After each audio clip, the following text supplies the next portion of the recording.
Hi అండి, hello, welcome to my channel. ఈరోజు నేను చేస్తున్నాను కాన్సు పిట్టల కర్రీ. ఎంత రుచిగా ఉంటుందంటే నేను అసలు మాటల్లో చెప్పలేనండి.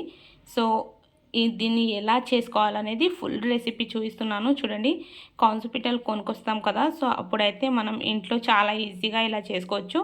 మంచిగా వేడి వేడి నీళ్ళలో ఇలా ముంచేసి ఒక 2 నిమిషాలు ఇలా డిప్ చేస్తే మంచిగా దీన్ని ఎరుకలు ఏవైతే ఉన్నాయో అవి మొత్తం క్లీన్ అయిపోతాయి. సో మొత్తం క్లీన్ చేసుకున్న తర్వాత పొయ్యి మీద ఇలా కాల్చుకోవాలి. ఈ కాన్సు పిట్టను అంటే కూర ఏదైతే ఉందో చాలా టేస్టీగా ఉంటుంది. సో ముక్కలకు మంచి టేస్ట్ వస్తుంది, అందుకనేసి దీన్ని ఇలా కాల్చుకుంటాము. సో అక్కడక్కడ వెంట్రుకలు ఉన్నా కూడా మంచిగా క్లీన్ అయిపోతాయి. సో తర్వాత ప్రాసెస్ అయితే మా మరిది చేసి ఇచ్చారు. చూడండి, ఇలా చాలా ఈజీగా ఇంట్లోనే చేసుకోవచ్చు. కాకపోతే ఒక కత్తి ఉండాలి పెద్దది, అండ్ ఒక చిన్న చెక్క. ఈ 2 ఐటమ్స్ మాత్రం ఖచ్చితంగా ఉండాలి. మెయిన్ సిటీలో ఉండే వాళ్ళకైతే ఒక కత్తి మంచిది అండ్ ఒక చెక్క, ఇవి 2 అయితే ఎప్పుడు ఉండాలి. ఫిష్, చికెన్, మటన్, కాన్సు పిట్టలు ఏదైనా సరే సంథింగ్ ఇవే అని కాదు, ఈజీగా కూర చేసుకోవచ్చు. సో నేను ఇంకో మాట ఏంటంటే, ఫస్ట్ అయితే నేను కర్రీ చేశాను, అయితే తర్వాత నాకు థాట్ వచ్చేసింది. సో కాంజు పిట్టలు తీసుకొచ్చినా కూడా ఎలా చేయాలో చాలామందికి తెలియదేమో అనేసి కొంచెం వీడియో తీసుకొని సో దీంట్లోనే ఇంక్లూడ్ చేసేసాను, అంటే యాడ్ చేశాను. స్టార్టింగ్లో 2 మీడియం సైజ్ ఆనియన్ కట్ చేసుకొని ఒక ప్యాన్లో వేసుకున్నాను. దీంట్లో కర్రీకి సరిపోయేంత ఆయిల్ వేసాను.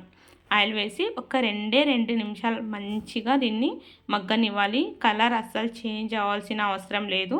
సో ఇలా కొంచెం మగ్గిన తర్వాత దీంట్లో ముందుగా కట్ చేసి పెట్టుకున్నాం కదా కాన్సు పిట్టల కూర ఏదైతే ఉందో అది వేసేస్తాను. సో చూడండి, ఈ కూర మొత్తం వేసేసి ఒక్కసారి కలిపేస్తాను.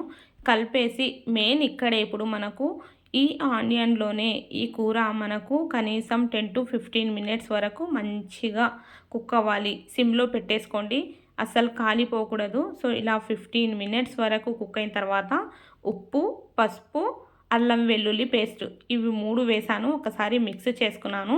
దీంట్లో 4 లేదా 5 గ్రీన్ చిల్లీస్ ఇలా కాట్లలాగా పెట్టేసి వేసుకోండి. సో చిన్న చిన్నగా తుంచి వేయాల్సిన అవసరం లేదు. ఇక్కడ home made red chilli powder వేసాను, కొద్దిగా కలర్ కొరకు కాశ్మీరీ రెడ్ చిల్లీ పౌడర్ వేసాను. మంచిగా కలిపేసి దీంట్లో ఒక 2 స్పూన్ల వాటర్ వేసాను. ఎందుకంటే మసాలాలు ఏవైతే ఉన్నాయో అవి కింద అడుగు మాడిపోకూడదనేసి. ఇక్కడ వచ్చేసి 3 టమాటోలు కట్ చేసి పెట్టుకున్నాను. కర్రీ అయితే ఒకసారి కలుపుకున్నాను. ఒక 7 మినిట్స్ తర్వాత కట్ చేసి పెట్టిన టమాటోస్ వేసి సిమ్లో పెట్టేసి మూత పెట్టేసి వదిలేయండి. సో చూడండి, ఈ టమాటో మొత్తం మగ్గిపోయి ఆయిల్ పైకొచ్చేంత వరకు దీన్ని అయితే ఫ్రై చేసుకోవాలి. సిమ్లో పెట్టేసేయండి. లవంగాలు 3 యాలకులు, 3 కాజు, 2 బాదం, కొన్ని మిరియాలు, కొద్దిగా షాహీ జీరా, చిన్న ముక్క దాల్చిన చెక్క, ఈ ఐటమ్స్ తీసుకున్నాను. దీన్ని అయితే పౌడర్ చేసుకొని కొద్దిగా వాటర్ వేసుకొని అది కూడా మనకు గ్రేవీలాగా చేసుకోండి, ఆ మసాలా అయితే ఏదైతే ఉందో. సో ఇక్కడైతే చూడండి, టమాటోస్ మంచిగా మగ్గిపోయాయి కదా. సో దీంట్లో ఇప్పుడు నేను 2 గ్లాసుల వాటర్ వేస్తున్నాను. సో ఈ 2 గ్లాసుల వాటర్కి 4 మెంబర్స్ పెద్దవాళ్ళు అయితే ఈజీగా తినేయచ్చు. 2 గ్లాసుల కంటే కొద్దిగా తక్కువగానే వేసాను. సో ఇంకొంచెం కావాలనుకుంటే వేసుకోండి. మంచిగా బాయిల్ రావాలి. ఇది కూడా మీడియం ఫ్లేమ్లోనే పెట్టేసి మంచిగా కుక్ చేసుకోవాలి, అండ్ హై ఫ్లేమ్లో పెట్టొద్దు. సో ఇలా మొత్తం కుక్ అయిన తర్వాత ఒక 10 నిమిషాలు మంచిగా కుక్ అయిన తర్వాత కొద్దిగా సాల్ట్ తక్కువ అనిపించింది, వేసేసాను. అండ్ ఇక్కడ చూసినట్లయితే మసాలా పౌడర్ చేసుకున్నాను కదా, వాటర్ వేసి దీన్ని కూడా కొంచెం ఇలా గ్రేవీ లాగా చేసుకోండి ఈ మసాలాను. దీంట్లో వచ్చేసి ఒక్కసారి కలిపేసి ఇప్పుడు దీంట్లో కొత్తిమీర, పుదీనా వేస్తాను. వేసేసి ఇప్పుడు ముందుగా మసాలా అయితే రెడీ చేసుకున్నాను కదా, అది కూడా వేసేసి ఒక 5 మినిట్స్, ఎక్కువ అవసరం లేదు, ఒక 5 మినిట్స్ అయితే కుక్ చేసుకోవాలి. రియల్గా చెప్తున్నాను, అసలు ఫిష్, చికెన్, మటన్ అన్నీ దీని కిందికేనండి. అంత రుచిగా ఉంటుంది.